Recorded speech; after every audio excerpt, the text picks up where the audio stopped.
大家好，我是魔法创作室，欢迎大家收看我的视频。保鲜膜上套个橡皮筋，太厉害了，解决了家家户户的大难题。学会了赶快试一试吧。保鲜膜家家户户都有，它的用处特别多，用起来也非常的方便。但是我们发现，保鲜膜的开口却很难找到。好不容易找到了开口，而撕开的地方却像狗啃过一样。参差不齐，一言难尽，既浪费而且还不美观。最重要的是，每一次找保鲜膜的开口处，都要浪费许许多多的时间。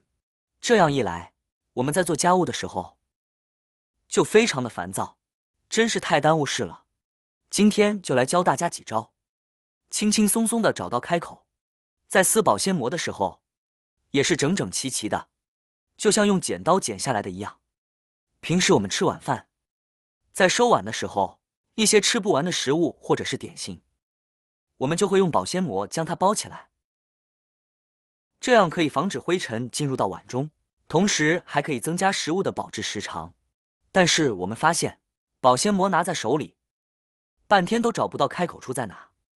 很多人都会像我一样，用指甲去抠去抓，找半天都找不到开口处。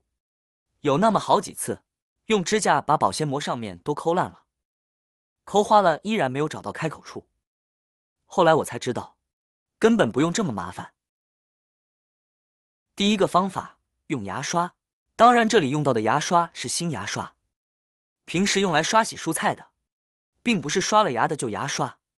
牙刷的刷毛特别的细腻，而且非常的柔软，但是呢特别敏感，和刚才一样，一只手用牙刷刷，一只手不停的旋转保鲜膜。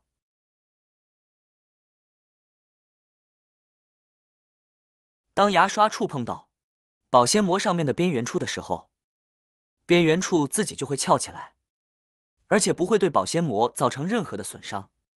像这个方法，我家都用了好几年了，特别好用，简简单单刷一刷，保鲜膜的开口处就找到了，特别的简单好用。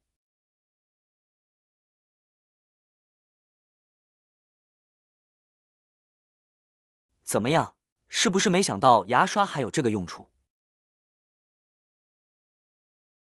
第二个方法，当我们的手比较干，摸不到开口的时候，可以把手用水打湿，现在握住保鲜膜，轻轻转一转，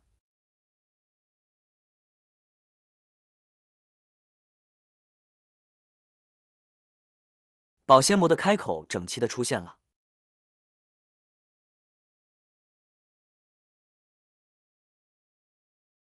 完美撕出一张保鲜膜，又简单又实用。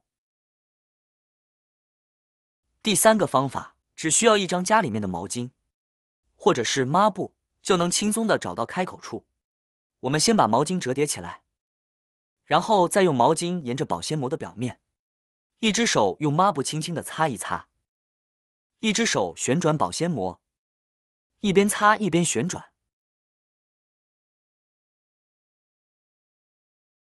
当我们擦到保鲜膜的开口处的地方，保鲜膜的边缘处自己就会卷起来。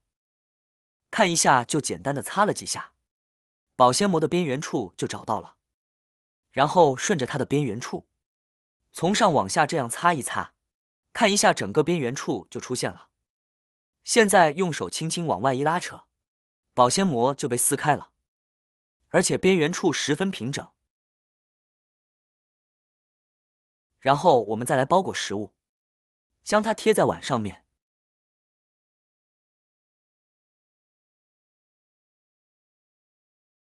接着用手抓住保鲜膜的顶端，轻轻一撕，这样撕出来的保鲜膜既光滑又平整，再也不会像狗啃过的一样。第四个方法，用一根橡皮筋，也是我们今天这重要讲的一个方法，相信也是很多人家里面都在用到的方法。橡皮筋家家户户都有，平时我们的蔬菜盒子上面，还有一些包装袋上面都会有橡皮筋，但是很多人把蔬菜拿出来之后，橡皮筋就当作垃圾扔掉了。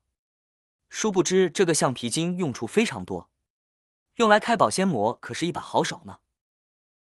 看完今天的这个视频之后，准保你以后家里面的橡皮筋一根都不舍得再扔了。用法也非常简单，我们先把橡皮筋像这个样子缠在我们的手指上，然后再不停的旋转。旋转的方法和之前的那些方式都一样，橡皮筋在旋转的过程中会和我们的保鲜膜产生一个巨大的摩擦力，这样一来，当保鲜膜的开口处缠绕到橡皮筋上面的时候，就会被橡皮筋卷起来。几秒钟的时间，保鲜膜就被打开了。打开之后，轻轻一拉扯就可以正常用了，是不是非常的方便呢？保鲜膜打开之后，就可以正常的用它来包裹食物，粘贴在碗上面了。每一次保鲜膜用完之后，还可以把橡皮筋直接带在上面，这样再用的时候就不需要再找了。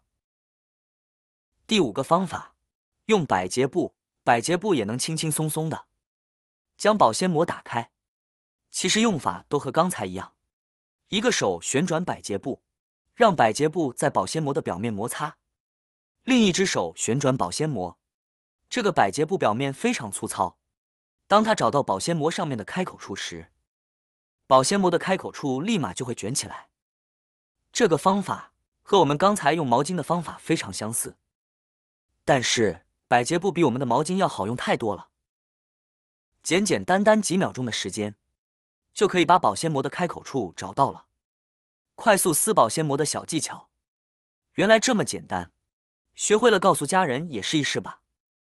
日常生活中我们都会用到保鲜膜，保鲜膜呢能对食物进行保鲜包装，以防止其变质。保鲜膜的用途可不仅仅只是这样，它还有很多新奇的妙用。今天就来分享一下保鲜膜的各种妙用，看完之后你也可以试一试哦。方法1：开瓶盖，准备1块保鲜膜，然后将其折叠起来，